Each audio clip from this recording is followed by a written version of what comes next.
અખંડ તારા દીવડા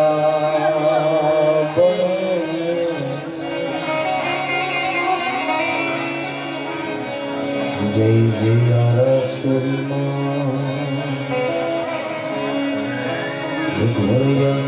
ધારી રે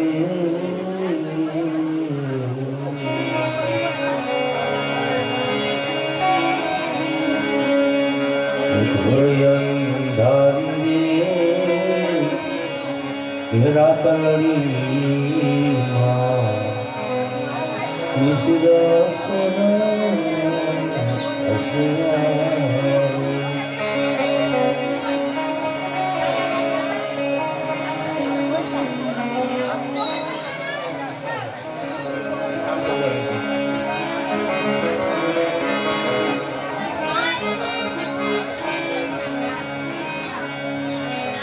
गुरु ब्रह्मा गुरु विष्णु गुरुदेव महेश्वर गुरु साक्षात् परब्रह्म तस्मै श्री गुरुवे नमः।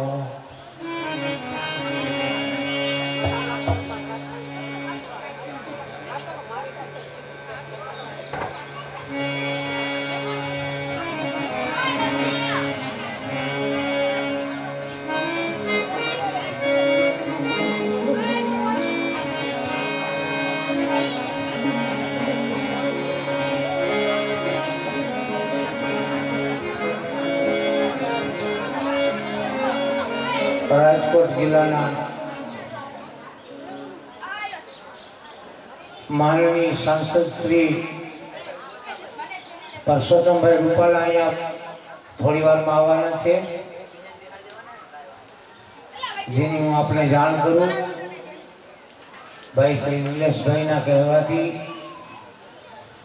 કથા સત્કાર્યની લક્ષ્યમાં લઈ માનનીય શ્રી પરસોત્તમભાઈ રૂપાલા અહીંયા આવી ગયા છે થોડી વારમાં.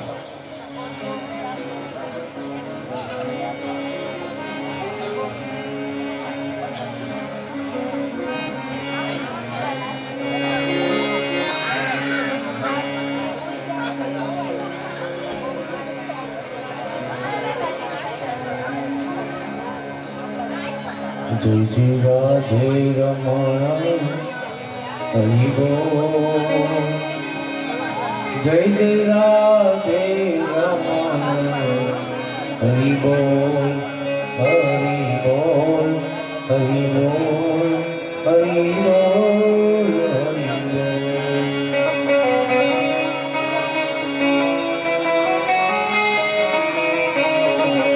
राधे बोल, राधे बोल, राधे बोल, राधे बोल, राधे बोल, राधे बोल, राधे बोल, राधे बोल, राधे बोल, राधे बोल, राधे बोल, राधे बोल, राधे बोल, राधे बोल।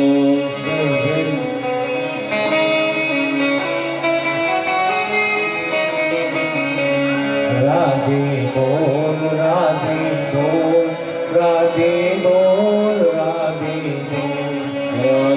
बोल, राधे बोल, राधे बोल, राधे बोल।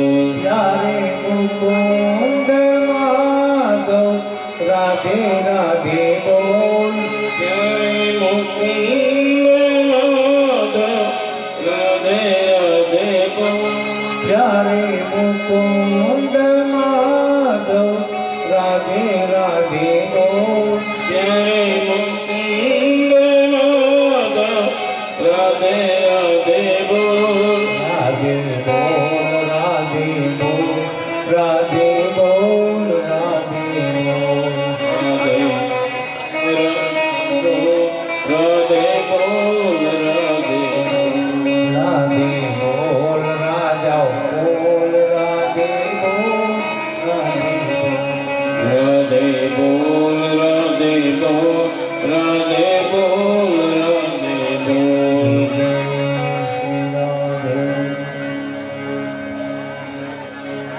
ભગવાન કૃષ્ણની બાલ લીલા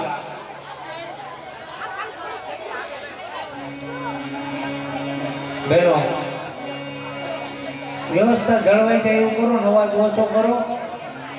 હા બસ કરી નાખો અવાજ ઓછો. હા ઓછો અવાજ કરો.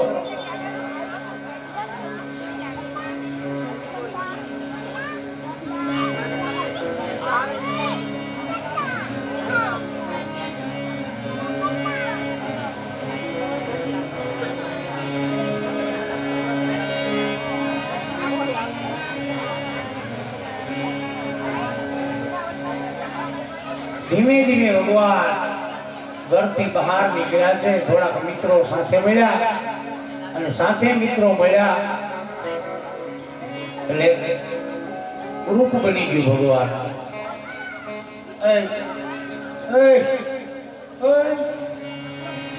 ભૈયા બેજી છો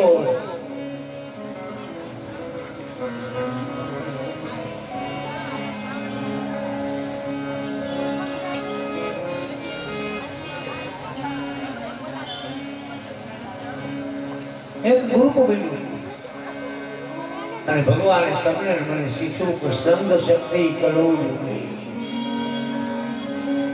જીવનમાં કંઈક એવું હોય ને કે તમે સંગમાં રહેજો.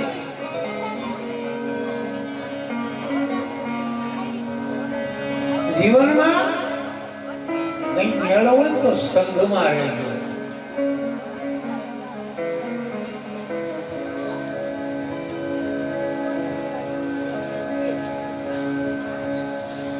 હમણાંનો ઇતિહાસ બની ગયો, કદાચ આપણે સાંભળ્યો. ભાવનગર તાબાનું ગામ અને ત્યાં સગાવે ભાઈઓ અને રામ લક્ષ્મણની જેવું ભળે બે ભાઈઓ. કથામાંથી કંઈક બોધ લઈ લે, થોડું ઉતારજો જીવનમાં, ક્યારેક તમને કાયમ આવશે. સગા બે ભાઈઓ અને રામ લક્ષ્મણની જેમ બંને ભાઈઓને ભળે અને બંને ભાઈઓ વચ્ચે એટલો પ્રેમ કે જ્યાં સુધી મોટો ભાઈ ઘરે ન આવ્યો અને મોટો ભાઈ ઘરે હોય અને નાનો ભાઈ ન આવ્યો હોય તો એકબીજાને ભાઈઓ વગર જમવા ન બેસે. અને દેરાણી જેઠાણીમાં પણ ખૂબ સંપ હતો. એમાં એક દિવસ એવી ઘટના ઘટી કે બંને ભાઈના એક નાના બાળકો છોકરા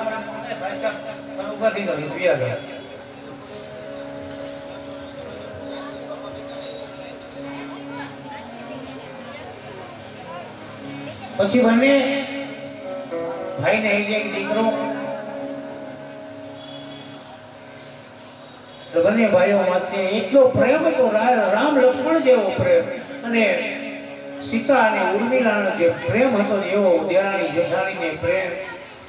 અને ભાઈઓ એકબીજા વગર જમવા ન બેસે, આટલો પ્રેમ ભાઈઓમાં એકબીજા પ્રત્યે.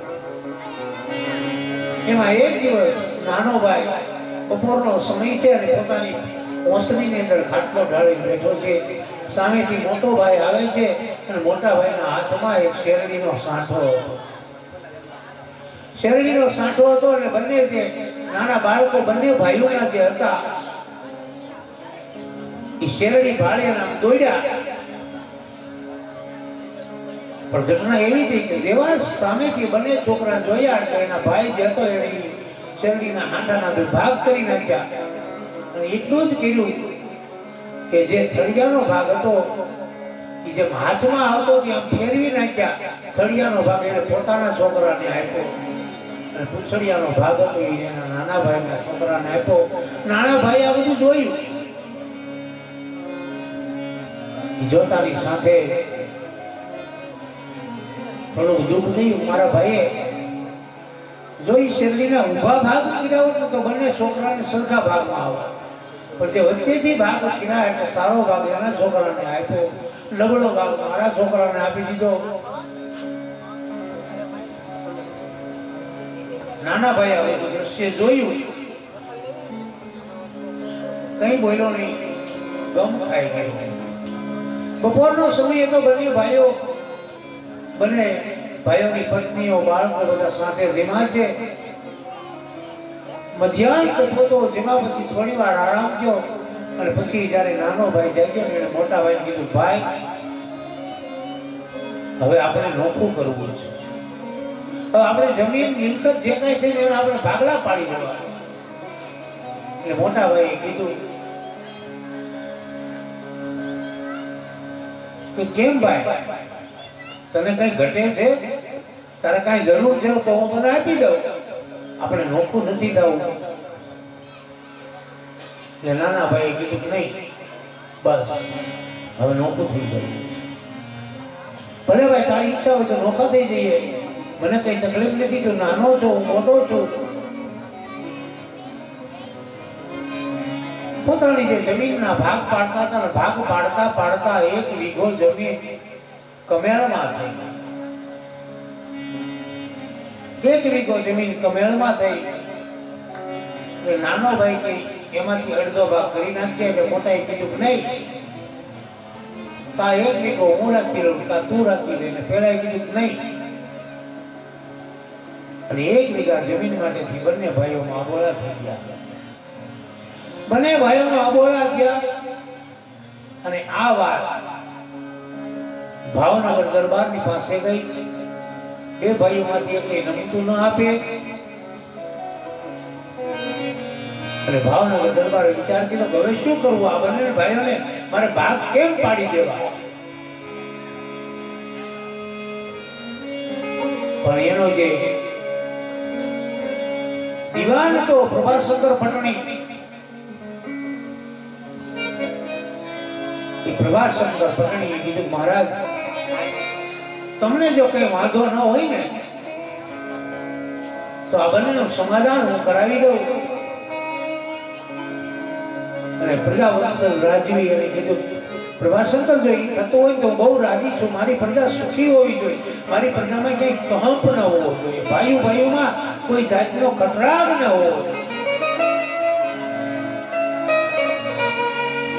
ભલે મહારાજ કહો છો તો બંને ભાઈઓ વચ્ચે હું સમાધાન કરાવી દઈશ. મને 3 મહિનાની મુદત આપો મહારાજ. ભાવનગર દરબારે કીધું ભલે 3 મહિનાની હું તને મુદત આપી દઉં. અને મુદત આપી છે. પ્રભાશંકર પટણી ગયા છે અને 2 ભાઈને પ્રભાશંકર પટણીએ બંને ભાઈઓને એક રામ કથા આપી. શું આપ્યું? રામ કથા આપી છે. અને બંને ભાઈઓને કીધું કે તમારે બંને ભાઈઓને જ્યારે જ્યારે સમય મળે ત્યારે તમારે આ રામ કથાને વાંચવાની છે, આનો અભ્યાસ કરવાનો. રાજનો હુકમ થયો. બંને ભાઈઓએ માન્ય કર્યો. અને બંને ભાઈઓએ માન્ય થયા પછી બંને ભાઈને એક રામકથા આપવામાં આવી. જ્યારે સમય મળે ત્યારે મોટો ભાઈ એની ઘરે કથા વાંચે રામકથા, નાનો ભાઈ એની ઘરે રામાયણ વાંચે. અને એમ કરતા કરતા એક પછી એક પ્રસંગને વાગોળતા વાગોળતા એક પ્રસંગ એવો આવી ગયો કે જેમાં એ પ્રસંગમાં એવું આવ્યું કે રામે કહી દીધું કે મારા ભાઈને માટે મારી અયોધ્યાનું આખું રાજ આપી દઉં. મારા નાના ભાઈ માટે હું આખું અયોધ્યાનું રાજ આપી દઉં. અને બરોબર એ જ સમયે મોટો ભાઈ વાંચતો તો એ જ જગ્યાએ નાનો ભાઈ આવ્યો તો નાના ભાઈના હાથમાં ભરતનો પ્રસંગ આવ્યો. અને એવો પ્રસંગ આવ્યો કે ભરતે રામને એમ કીધું કે મારે અયોધ્યાનું રાજ નથી જોતું, મારે મારો ભાઈ મોટો જોઈએ, મારે મારી ભોજાઈ સીતા જોઈએ છે, મારે કઈ ન ખપે. અને આ જ બંનેના હાથમાં જે પ્રસંગો આવ્યા અને બંને ભાઈઓ દોડી અને બથ ભરીને ગળે વળી ગયા. અને મોટાને કીધું તારે જોઈ મારે ન જોઈ, અને નાનાએ કીધું તારે જોઈ મારે ન જોઈ. સંગાથ મારી જો તમે એકલા થઈ જશો, સમાજ તમારો ફાયદો ઉઠાવતા વાર નહીં લાગે. સમાજને ખબર પડશે કે એકલો છે એટલે અનેક સમસ્યાઓ તમારી પાસે આવશે. સંઘમાં રહેજો, કુટુંબમાં રહેજો, પોતાના પરિવારમાં રહેજો. જ્યાં સુધી તમે પરિવારમાં હશો ને ત્યાં સુધી તમને કોઈ કઈ નહીં કરી શકે. જ્યાં સુધી રામ અને લક્ષ્મણ સીતાજીની સાથે હતા ત્યાં સુધી સીતાજીને કઈ ન થયું. જ્યાં સુધી પંચવટીમાં રામ લક્ષ્મણ બંને હતા તો સીતાજી સલામત હતા. જ્યારે સીતાજીએ જ રામને એમ કીધું તમે જાઓ મૃગ લાવી દો, રામ ગયા ને તો પણ સીતાજી સલામત હતા. શું કામ કે સીતાજીની સાથે એના દેવરજી હતા. અને હીરા સીતાએ જ્યારે દેવરને એમ કીધું હવે લક્ષ્મણજી તમે જાઓ, અને લક્ષ્મણજી ગયા તો સીતાજી એકલા પડ્યા, અને એકલા પડ્યા તેનું હરણ થઈ ગયું. જીવનમાં તમારો ભાઈ તમારી સંગાથે હશે ને તો કાળ પણ તમને કઈ નહીં કરી શકે. તમારી સંગાથે તમારો ભાઈ હશે, તમારી સંગાથમાં તમારું કુટુંબ હશે, તમારી સંગાથમાં તમારો પરિવાર હશે. નહીંતર આ જગતને તમને અને ભાઈઓને વિભાજન કરાવતા વાર નહીં લાગે. સંપીને રહો.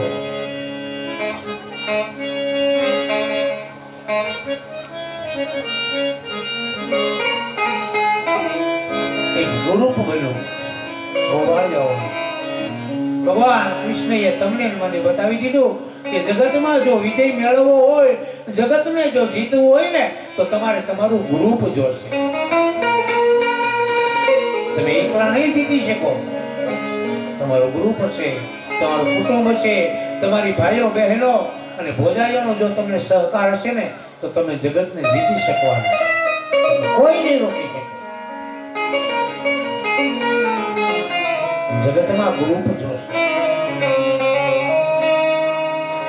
હજુ તો આમ જો વિચારશું તો એક સમય એવો આવવાનો કે કાકા માસી આ શબ્દો લુપ્ત થઈ જવાના, મળશે જ નહીં. દરેક પતિ પત્ની એવો વિચાર કરે કે એક દીકરો ને એક દીકરી ગણાય સંતોષ. તે દીકરાના કાકા ક્યાં? કાકા શબ્દ નીકળી જશે. એક દીકરી છે તો આપણે દીકરીની દીકરી માસી ગોતવા ક્યાં જશે? સંગ શક્તિ કલૌ યુગે ભગવાન કૃષ્ણએ બતાવી દીધું. સંગમાં રહો, સંઘમાં રહો, સંગમાં રહો. સંઘમાં તો રહો પણ હંમેશા સંગમાં રહો. એક ગ્રુપ બની ગયું આખું. બધા મિત્રોને કીધું કે આ ગોપીઓ જે છે આપણે માંગીએ છીએ ને આપતી નથી ને, ચાલો આપણે થોડોક એને ચમત્કાર બતાવી દઈએ. ગ્રુપ બની ગયું અને બધા ભેગા મળી નક્કી કર્યું કે ગોપીઓના માખણ લૂંટવા, પરેશાન કરવી. તો એ તો સરળ ભાષામાં બતાવ્યું છે. માખણ લૂંટવાનું ભગવાન લૂંટે નહીં, ભગવાન લૂંટાઈ જાય. ભગવાન લે નહીં, ભગવાન આપે. પણ જે કામ ક્રોધ મદ લોભ મોહના જે તરંગો શરીરની અંદર રહ્યા છે ને એ ખેંચવાનું કામ ભગવાન કરે, એને લૂંટી લે.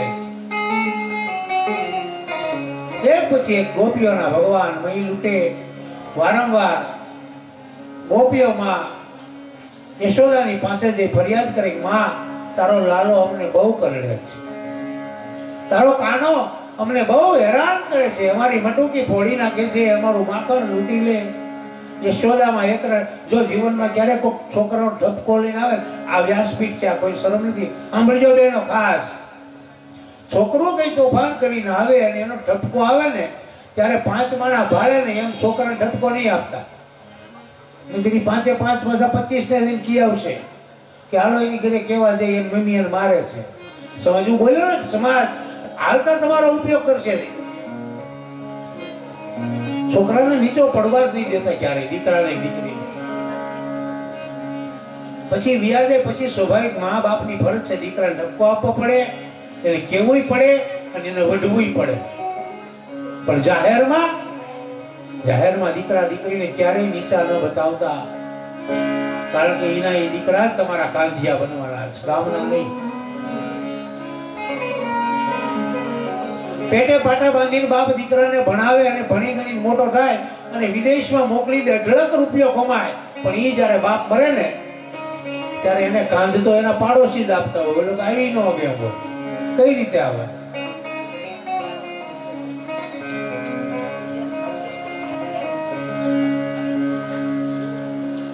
સંઘમાં બધા મળ્યા છે અને માં યશોદાને આવી અને અવારનવાર ગોપીઓ ફરિયાદ કરે, માં તારો કાનો અમને બહુ કરડે.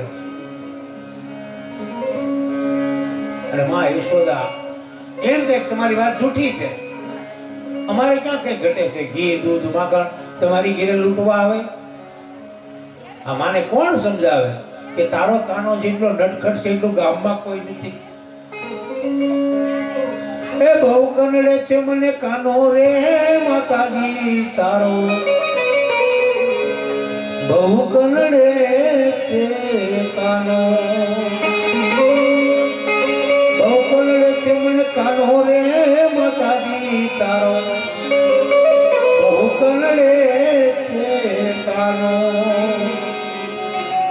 સુતેલા બાળ આવી જગાડે, એની ચીટિયા ભરે થાનું માનો રે માતાજી તારો, બહુ કનડે છે કાનો. શીખેથી ગોરસ મારો વાલો ઉતારે,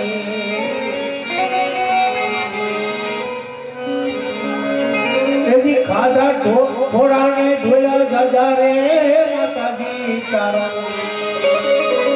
બહુ કનડે છે કાનો. માતાજીને ફરિયાદ કરી. હવે તો કાનાએ એક પછી ઘર લૂંટવા જાય. એમાં એક સમયે ગોપીનો વારો આવ્યો અને મિત્રને કીધું કે તારે ત્યાંથી ચોરવાનું છે માખણ. અને છોકરાએ તરત કૃષ્ણને કીધું નહીં બને. કેમ? કે મારી બા મારે છે બહુ, હું ઘરે તોફાન કરું મને હબોડી નાખે, એમાં તમે હાથમાં આવી રહ્યો હારાવા જ નહીં દે. કાનો કે એટલે જ જવું છે, કૃષ્ણ કે એટલે જ જવું. નક્કી થયું અને ભગવાને વિચાર કર્યો કે આ જે માથા ભાઈ બાઈ છે ને એને સીધી કરી નાખવાની છે. બહુ માથા ભાઈ થવું સારું નહીં. ભગવાનની ટોળી ગઈ છે. પેલી જે મૈયારણ હતી પાણી ભરવા ગઈ, એનું છોકરું અંદર ઘોડિયામાં સૂતું હતું અને ભગવાને કીધું શરૂઆત ઉપરથી માખણ. એક મિત્રને ડેલી પાસે રાખ્યો, એકને બજારમાં રાખ્યો, બે ત્રણ અંદર. અને ભગવાન કે આ કોઈનો ભાગ નથી કાઢતી, એનું જ માખણ જે કહે હતું એ બધું એની ઓસરીમાં ભગવાને ભોઈ દીધું. ભગવાને કીધું આવાનું ખવાય નહીં. જીવનમાં કોકનું ખાવ તો પેલા વિચારજો, આની બુદ્ધિ બગડે. અમુક ન ખવાય અને અમુક નું છૂટે છૂટ ખવાય. ભગવાને કીધું આનું ખવાય નહીં. તો અને ઢોળી ન થાય, આ બીજાને ખવડાવે છે ને તોય તકલીફ થાય. એટલે ભગવાને જે માખણ હતું બધું કાંક ઓસરીમાં અને કાંક ઘરમાં ફળીમાં બધી આમ તો ઉડાડી દીધું. આખા ઘરમાં માખણ માખણ. અને એમાં મૈયારણ આવી. એમાં કોકી કીધું કાના આવી. અને ભગવાન ભૂલી ગયા મેં માખણ ઢોળ્યું છે. ભગવાન ભાગવા જાય પોતે જ લપસીને પડી ગયા, પોતે જ પડી ગયા. મૈયારણ આવી ગઈ છે, ભગવાનને પકડ્યા અને ભગવાન જે ખૂણા મનતા હતા એ મૈયારણના છોકરાએ કીધું જો સામે ખૂણા મનતાણો છે. એકદમ ભગવાનને પકડ્યા છે.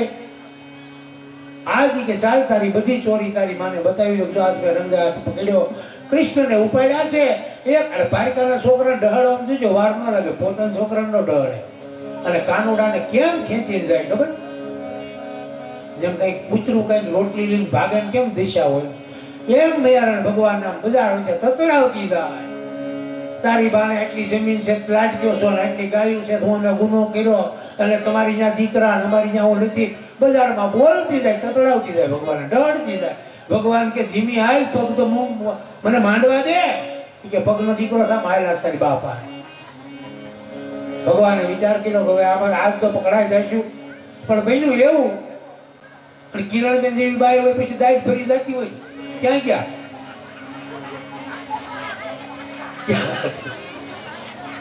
અને તતડાવ્યો જાય હો. એમાં નાનું એવું ગોકળ મુથુરા જેવું ગામ, અને આમ બાવડું લઈને જતી હતી, અને રામજી મંદિર એવું છે. આ 15 બાબા બેઠા હતા. એમાં આમ તતડાવ્યા જતા હતા. આમ જ્યાં મંદિરે ચોરો આવ્યો તે જોયું તો કે આ નરસિંહ દાદા બેઠા હતા. એમ કરીને લાજ કાઢવા ગયા અને ઓલો હાથ મૂક્યો એટલે ભગવાને એનો હાથ છોડાવી અને એના છોકરાનો હાથ એમ પકડાવી દીધો. ગઈ ઘીરે યશોદાને જઈને કીધું, જો આ તારો કાનો રોજ આટલી ચોરી કરે. યશોદા કે આ મારો નથી, તારો છે. જો ભગવાન પાછળથી આવ્યા છે, ગોપીને અંગૂઠો ઠેગો દેખાડ્યો. અનેક બાળ લીલાઓ ભગવાનની જોવા મળે.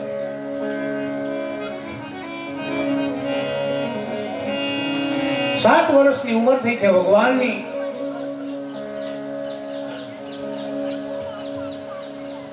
અને ભગવાને નંદ મહારાજને કીધું, પિતાજી હવે 7 વર્ષ મારા થયા અને હવે ગાયો ચારવા હું જઈશ. આ દેશની સંસ્કૃતિ જુઓ, આ દેશના દીકરાઓએ સમજવા જેવો પ્રયોગ છે. 7 વર્ષની ઉંમરે ભગવાન કૃષ્ણએ નંદ રાજાને એમ કીધું કે પિતાજી હવે તમે પોરો ખાઓ. માત પિતાની ઉંમર થઈ જાય તો એમ આવું તમને કહો અને ભાઈઓને પણ કહો કે ઉંમર થઈ ગયો ને માત પિતાને નિવૃત્ત કરી દેજો. એની આશા નહીં રાખતા કે અમે એની પાસેથી આ કામ કરાવી લઈએ. કામ કરવાનો સમય વૃદ્ધાવસ્થામાં એનો પૂર્ણ થઈ ગયો છે.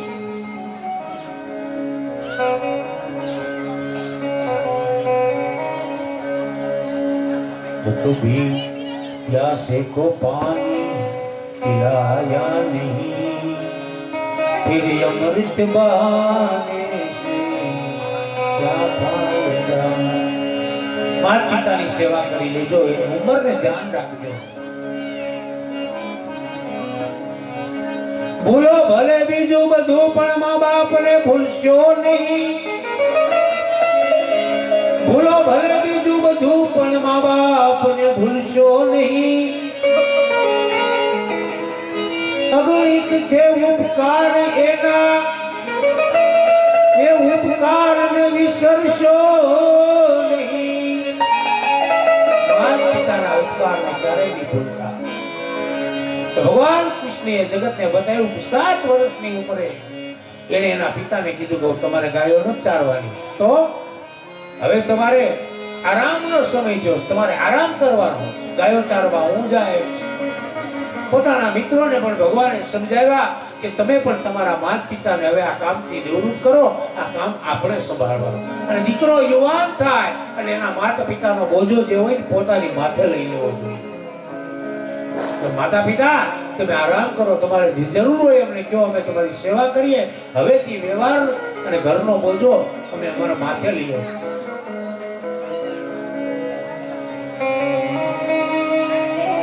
ભગવાને જગતને બતાવ્યું અને બીજા ગોપગણો હતા એને પણ ઘરે માતા પિતાને કીધું કે તમે વિશ્રામ લો. ભગવાન ગાયો ચારવા ગયા છે અને બરોબર વર્ષા ઋતુ આવી. અને વર્ષા ઋતુમાં અષાઢ મહિનો, કાળા ડિબાંગ વાદળા છવાઈ ગયા છે. અત્યારે આપણે આવે છે રોજ અહીંયા, પણ એટલો ડાયો છે કે આપણું કામ શરૂ થાય દેવીઓ ને જમીન કાઢી ફરી થઈ જાય એટલે પાછું આવી જાય. અને બરોબર અષાઢ મહિનાની એ સમય આવ્યો છે. વાદળા ગડગડાટ કરતા નીકળ્યા છે. આકાશમાં વીજળીના ચમકારા થવા લાગ્યા. શણીણી અવાજ આવે. ઘન ઘમંડ કરી જતો ઘોરા જોતા બીજા બાળકો પણ પોતાના પિતાને ભેટી પડ્યા, ઘરે આવ્યા.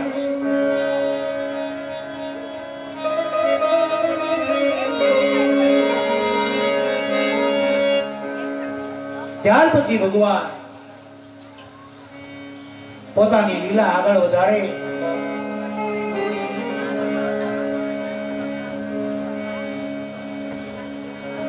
એક સમય એવો આવ્યો, કોઈએ તેને કીધું, કાના આજે યમુનાજીનો દરો છે ને એમાં કાલી નામનો નાગ રહે છે, એ લોકોને બહુ સંતાપે છે, હેરાન કરે છે, એનું પાણી કોઈને પીવા દેતો નથી. અને ભગવાને ગોવાળિયાને કીધું, સારું આપણે આજ ગેડી દડો રમી. અને ભગવાને પોતાની ઈચ્છાથી ચાય કરી અને દડો કાલિંદીની અંદર નાખ્યો છે કાલી નાગને મારવા માટે. અને ભગવાને કીધું, શરત કરી જેના હાથે દડો જાય એ કાઢવા જાય. ગોવાળિયાએ કીધું અમે નહીં જઈએ. એટલે ભગવાન કીધું હું જઈશ. કાળી દડો યમુનાના ધરામાં પડ્યો છે. ભગવાન એક વૃક્ષની ઉપર ચડ્યા અને યમુનાની અંદર ધુબકો માર્યો છે. અને નાગણીઓએ ભગવાનને પ્રાર્થના કરી કે હે બાળક, જ્યાંથી તું આવ્યો ત્યાં જતો રહે.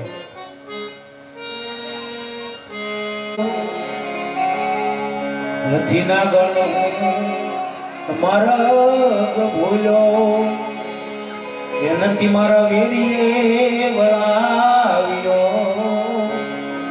મથુરા નગરીમાં એ જુગતું રમતા નાગનું શિશહાર્યો. એ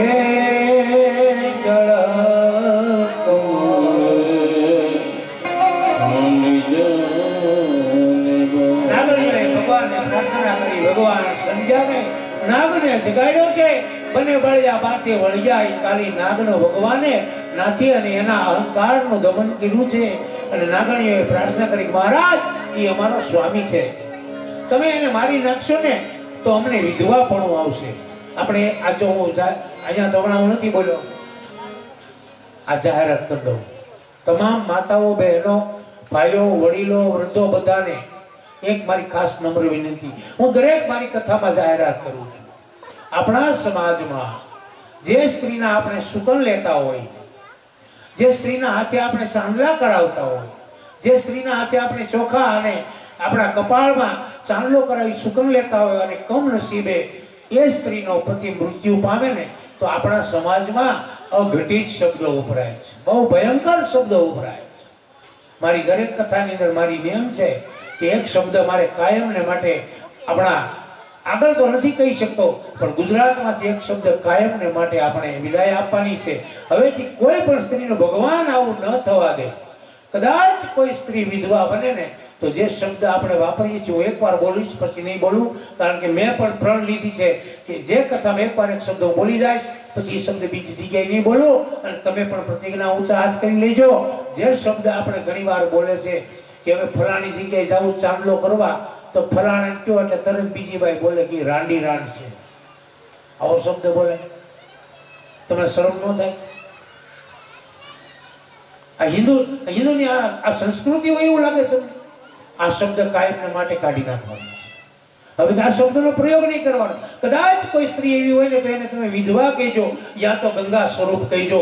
આ મારી તમને નમ્ર અપીલ છે વ્યાસપીઠની. ઊંચા હાથ કરી પ્રતિજ્ઞા લ્યો કે આજ પછી આવો શબ્દ અમે કોઈ પણ બેન દીકરીમાંથી આ શબ્દ કાઢી નાખો. વ્યાસપીઠને નથી ગમતો, જે સ્ત્રી છે એને આ શબ્દ ન ગમે. દુઃખ તો થાય ને, આત્મા તો એનામાં છે. અને કદાચ છે અને એને વિધવાપણું ભોગવવાનું ભાગ્યમાં લખ્યું હોય તો શું એને ભોગવ્યું છે? એને કંઈક કર્યું છે? ઈશ્વરની ઈચ્છાથી બનેલું છે. આવા શબ્દો સમાજમાંથી કાઢો. સ્ત્રીને માનવાચક શબ્દથી બોલાવો. અવારનવાર પડકાર ભેગી તમને એમ થાય બાયુ વિશે, બાપુ બહેનો વિશે બહુ બોલે પણ શું કરું? વેદના બોલે. આ શબ્દને કાયમને માટે કાઢી નાખજો.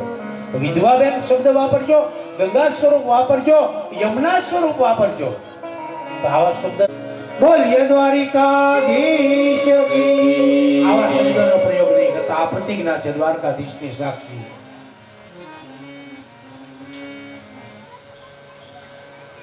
કાળી નાગને બધી નાગણીઓએ વિનંતી કરી, મહારાજ અમારો સ્વામી છે ને તમે મારશો ને તો અમે વિધવા થઈ જશું, અમારું કોણ રહેશે?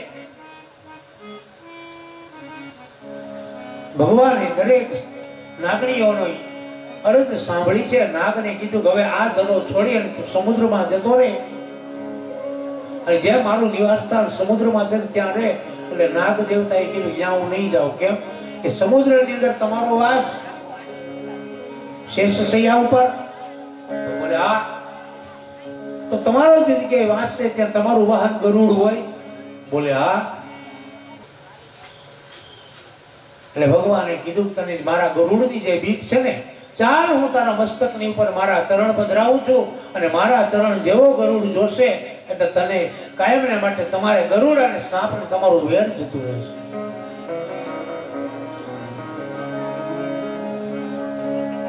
એવો ઘેરો એ વડલો ને ઘેરી છાયરી,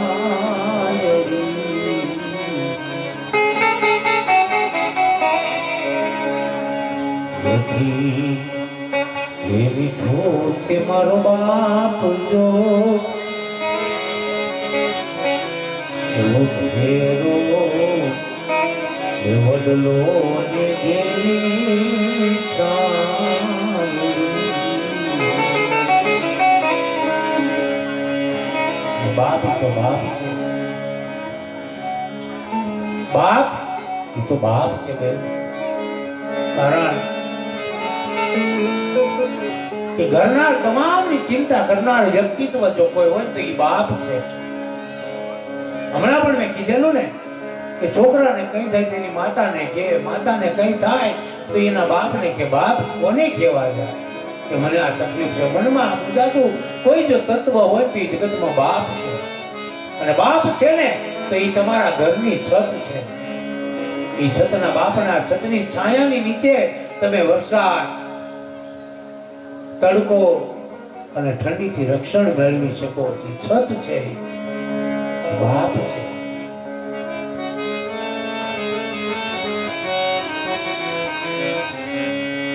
ભૂલો ભલે બીજું બધું પણ મા બાપને ભૂલશો નહીં. બાપને ક્યારેય નહીં ભૂલતા. બાપ તો બાપ છે. જગતમાં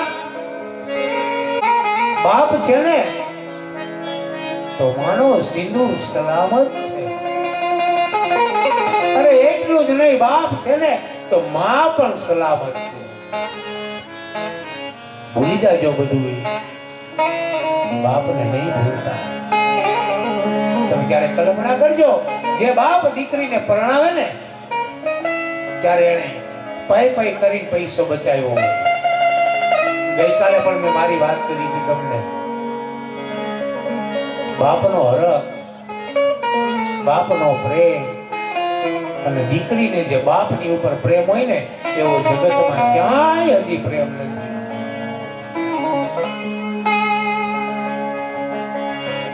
કારણ કે બાપ જ્યારે થાકીને ઘરે આવે, સાંજના સમયે મજૂરી કામ કર્યું હોય, પોતાના બિઝનેસ ધંધાથી જ્યારે ઘરે આવે ને ત્યારે દીકરો બાપને નહીં પૂછે, પણ દીકરી એકદમ દોડીને જશે, એના બાપનું હાથ પકડી લેશે, બાવડું પકડી લેશે અને લડાવતી લડાવતી બાપને લાવશે. બાપને પાણીનું ઈ પૂછે. જગતમાં જો કોઈ તત્વ હોય તો દીકરી, દીકરીને માટે એનો બાપ છે. જોજો તમારા ઘરે જયારે લગ્નના માંડવા નતા ને ત્યારે માંડવા તે જ કરતા હોય, પણ જયારે એ દીકરીને વળાવવાનો સમય થાય ને ત્યારે એના લગ્નના માંડવા ઝાંખા થઈ જાય. શું કામ? કે દીકરી સાસરે જતી હોય ને તો એના માતા પિતા તો રડે, પણ બીજા પણ રડતા હોય. શું કામ રડે? એ દીકરીનો ત્યાગ, એ દીકરીનો બાપ પ્રત્યેનો પ્રેમ. 20 વર્ષ સુધી બાપના ખોળે રમી અને ઉછરેલી દીકરી ઘડીના છઠ્ઠા ભાગમાં 20 વર્ષ સુધી સાથે રહેલી દીકરી 21મા વર્ષે બધું ત્યાગ કરી જતી રહે. એ આ દેશની દીકરી છે, ધન્ય છે. એ દીકરીને ધન્ય બધું જ ભૂલી જજો, મા બાપને ભૂલતા નહીં. અને જ્યારે દીકરીને જ્યારે વળાવવા જતો હોય ને બાપ, ત્યારે યુવાન દેખાતો હોય, પણ જ્યારે દીકરીને એ વળાવીને પાછો આવે ને ત્યારે એની ઉંમર કારણ એ બાપનું મનોમન ભાંગે છે કે હવે હું ઘરે જઈશ ત્યારે મને પાણીનું કોણ પૂછશે,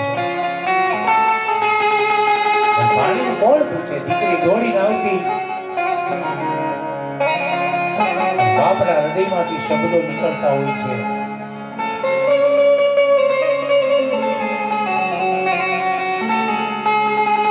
કાળજો કેરો મારો નાથથી છૂટી ગયો,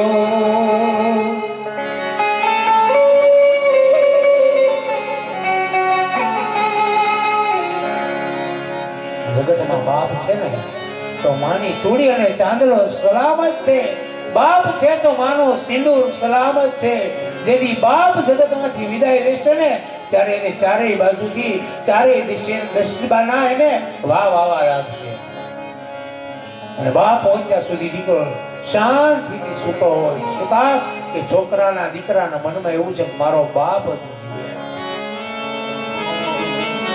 બાપની કિંમત કરજો, બાપને માન આપજો. એની ઉંમરને ધ્યાનમાં લઈ અને આખો દિવસ ધંધે જાય, સુવાય પર સાંજે ઘરે આવ્યા પછી પણ તમારા બાપને જાજો નહીં, 5-10 મિનિટનો સમય આપે એટલું જ પૂછજો કે પિતાજી બરોબર છે ને બધું, તમને સારું છે ને. બાપ ભરાઈ જશે અને એના હૃદયમાંથી આશીર્વાદ નીકળશે કે દીકરા તું કાયમ સુખી રે, દીકરા તું કાયમ સુખી રે. આટલો જ પ્રેમનો ભૂચો છે ને બાપ હોય. મજા છે પ્રેમાશ્રુના ધારું થઈ ગઈ છે, કારણ કે જગતમાં બાપ જેટલો પ્રેમ, બાપ જેટલો લાડ કોણ આપે. બધા ગોકુળની અંદર આવ્યા છે. ભગવાને બધાને થોડાક સમય પછી કીધું કે વૃંદાવન જઈએ. ભગવાને વૃંદાવન વસાવ્યું છે અને એક સમયે બધા ગોવાળો ભેગા આપણે ગોઠવવાની તૈયારી કરી દેવાળો. આગળ ઓલો કેમેરાવાળા ભાઈ ઉભા ને ત્યાં થોડીક જગ્યા કરો, બેનને ક્યાં કે મેં વાત તો કરી છે, 5 ધાન મૂકી દો, એની પર બેડા મૂકો અને અમારે પૂજ્ય બાપુ હમણાં બંધન બાંધી દેશે અને પછી એની ઉપર આપણે જોત કરશું, એની પરિક્રમા કરશું આપણે ગોવર્ધન ઉત્સવની. બધા જ ગોવાળિયાઓ મળ્યા છે વૃંદાવન અંદર ભેગા થઈ અને એને કીધું મહારાજ આપણે આજે દેખાય ને એને આપણે ભોગ ધરવો રહ્યો, કારણ કે ગોવર્ધન પર્વતની અંદર આપણી ગાયો ચરે છે. એ ગાયો ચરીને આવે એની ઉપરથી તો આપણને દૂધ મળે, દૂધમાંથી ઘી માખણ મળે, દહીં મળે, એને આપણે મથુરાની બજારોમાં વેચીએ તો આપણને પૈસા મળે. માટે આપણે આ જે ગોવર્ધન પર્વત છે ને એને આપણે 56 ભોગનો થાળ ધરીએ. અને મહારાજ ઇન્દ્રને સમયસર પોતાને જે ભોગ મળવાનો હતો એ મળ્યો નથી અને ઇન્દ્રએ 12 મેઘ ખાંગા કર્યા છે વૃંદાવનની અંદર. ઠેક ઠેકાણે પાણી પાણી, બીજી કઈ વાત નહીં, કઈ સૂઝતું નથી. અને એક પછી એક બધા કેવા લાગ્યા કે હવે શું થશે. આ પાણી ભરાવા માંડ્યું અને ભગવાન કૃષ્ણએ બધાને કીધું કે તમારે ગભરાવાનું નથી, કારણ કે હું અહીંયા ઊભો છું. એક કામ કરો, ભલે વરસાદ ઇન્દ્રને વરસાવો હોય એટલો વરસાવે, પણ અહીંયાથી એક કામ કરો, જ્યારે આ પર્વતને હું જરા છે ઊંચો કરું ત્યારે ગોવાળિયાની ભગવાને કસોટી કરી. ભગવાનનું જીવન જ આખું તમે જોજો કૃષ્ણ ચરિત્રમાં ભગવાને બધાને કેટલા ઓલા કર્યા. 5 જગ્યાએ આમ જો એ રીતના ગોઠવણ કરો, ચાલો 5 ધાન મૂકી દો, બરોબર. મેં આપ્યું છે, કાલ વાત કરી હતી, અને 5 બેડા લઈ લ્યો. અનરાધાર વરસાદ પડી રહ્યો છે, એક ઠેકાણે કઈ દેખાતો નથી. અને ભગવાને પગની આંટી ચડાવી છે અને પર્વતની પાસે જઈ પોતાના હાથની પર્વતને જરા ઊંચો કર્યો અને ગોવાળિયાને કીધું ચાલો તમે લાકડીઓથી ઊંચી કરો. અને ભગવાન ધીમે ધીમે પોતાના હાથની ઉપર ધીમે ધીમે ગિરિરાજ લેતા જાય છે. નીચે જતા ગોવાળિયાઓ લાકડીઓ ભરી નીચે ઊભી રાખી છે. ભગવાન ગોવાળિયાએ કીધું જુઓ આપણામાં બળ કેટલું છે, આખો પર્વત ઉપાડી દીધો. અને ભગવાનને લાગ્યું કે મારા ભક્તોને અહંકાર આવ્યો. ભગવાને ધીમે કરીને હાથ નીચે કર્યો, લાકડીઓ તૂટવા લાગી અને તૂટતાની સાથે ભગવાને પોતાના ભુજાની અંદર પોતાની ટચલી આંગળીથી ગોવર્ધન પર્વતને તોડી લીધો. બોલીએ ગોવર્ધન ભગવાન કી જય. गिरिराज धरण की जय, बाल कृष्णलाल की जय। બધાએ જય જયકાર કર્યો, બધા આનંદમાં આવી ગયા છે. અને આ બાજુ મહારાજ ઇન્દ્રને એમ હતું કે મને જે ભોગ નથી આપ્યો ને ત્યાં મેં એટલું પાણી વરસાવ્યું છે કે આ લોકો તણાઈ ગયા હશે. અને જ્યાં ઇન્દ્ર આવી અને જ્યાં જોવા માટે આવ્યો અને ભગવાનના રૂપને જોયું અને ઇન્દ્રએ ભગવાન કૃષ્ણની સ્તુતિ કરી. गिरिराज धरण प्रभु तुम्हारे शरण,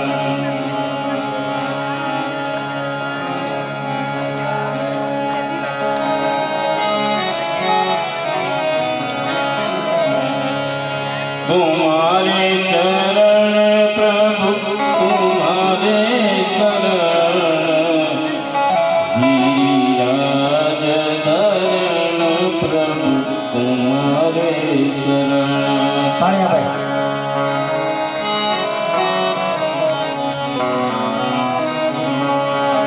गिरिराज धरण प्रभु तुम्हारे शरण,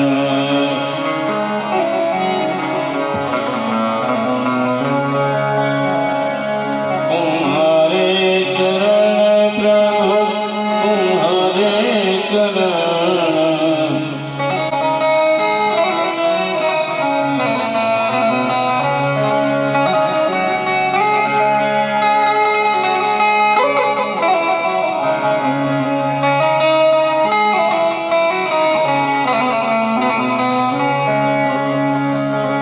बोले गोवर्धननाथ की जय, गिरिराज धरण की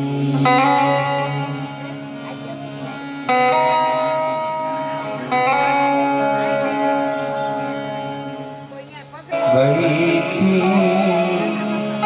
हमारा सदगुरु जीना अनहद नाद संभळायो सदगुरु जीना देश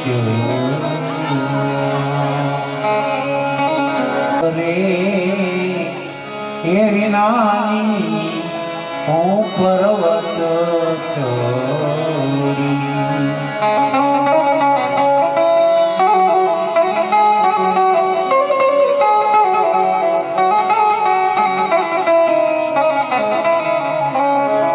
ત્યાં તો અગમ એ પ્રકાશ જો ये सदगुरु जीना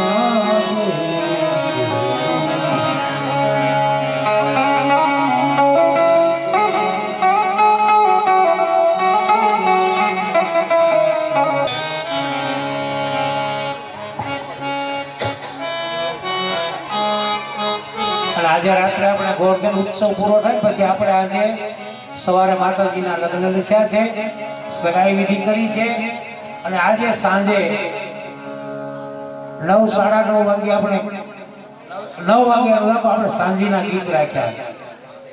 બધા આવજો.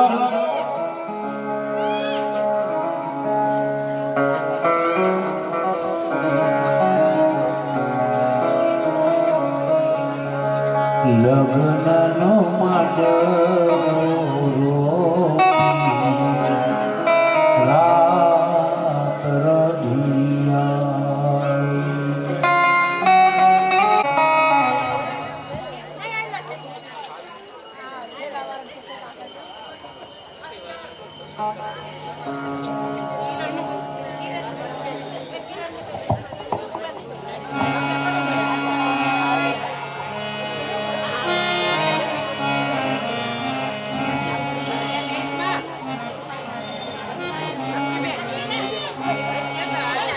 केसर छाती लखती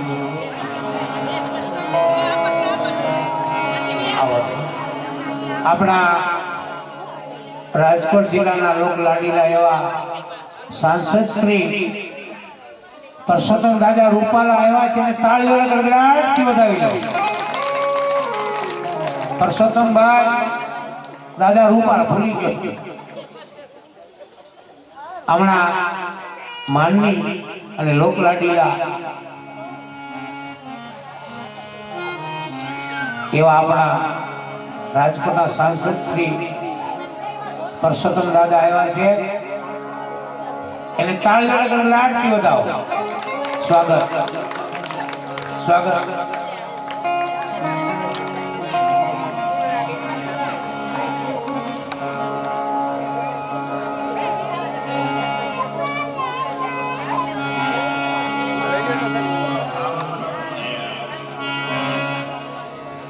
સુસ્વાગતમ સુસ્વાગતમ સુસ્વાગતમ. પરસોત્તમ દાદા ઘણી વાર જોર બોલે ને મને બહુ આનંદ આવે. ખરેખર બોલાવાના જ છે. ના પાડે તો આજે તો વ્યાસપીઠની તાકાત બોલે. શ્રી નરેશભાઈ જમોર રૂપાલા સાહેબનું સન્માન પૂછે. તાળીઓથી વધાવો. બોલ રામચંદ્ર ભગવાન કી દ્વારકાધીશ. બોલ હનુમાનજી મહારાજ.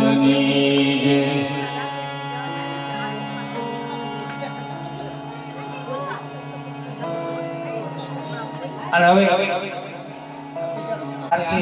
તમારે ઉતારવાનું.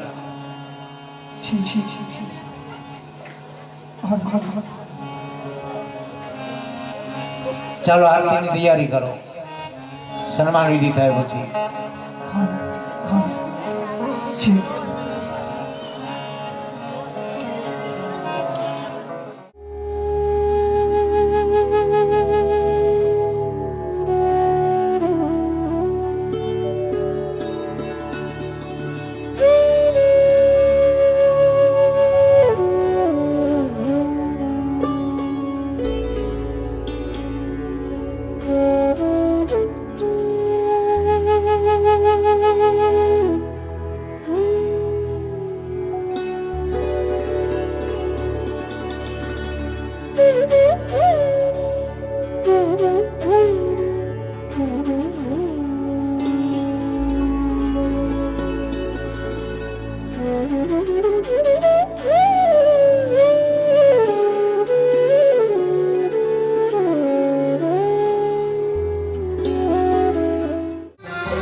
भगवान की है आरती, पापियों को पाप से है तारती। श्री भागवत भगवान की है आरती, पापियों को पाप से है तारती। मन पुनीत पापों को मिटाने वाला है, हरि दर्श कराने वाला है।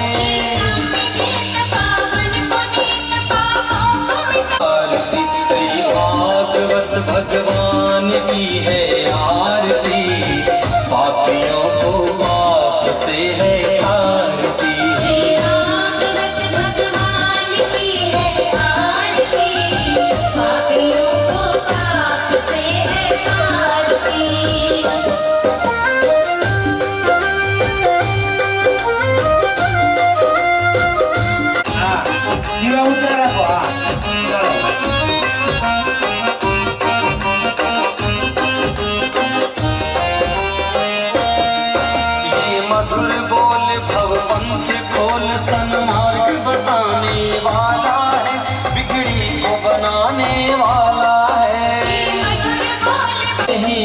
श्याम यही, सिया राम यही, घनश्याम यही, प्रभु की महिमा की भगवान की है आरती, पापियों को पाप से है आरती। भागवत भगवान की है आरती, पापियों को पाप से है आरती। श्री भागवत भगवान की है आरती, पापियों को पाप से है आरती। गोवर्धन नाथ की यानि कानि च पापानि जन्मान्तरे कृतानि तानि तानि सर्वाणि प्रदक्षिणां तदेव भजे। धूपं दीपं समर्पयामि देवाभिवन्दनं देवा आत्माभिवन्दनं वाह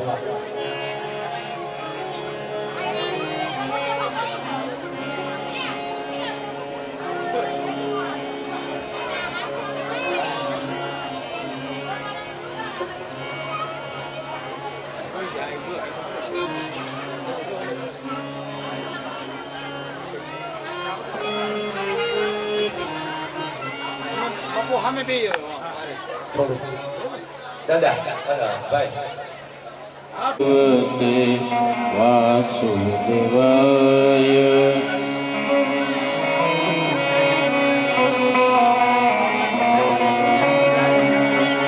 ઓમ નમો ભગવતે વાસુદેવાય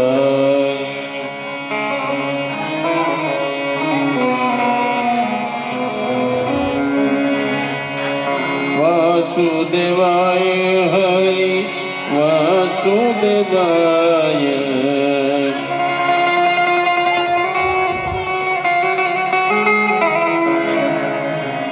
वासुदेवाय हरि वासुदेवाय ओम नमो भगवते वासुदेवाय ओम नमो भगवते वासुदेवाय वासुदेवाय हरि वासुदेवाय देवाय हरि वासुदेवाय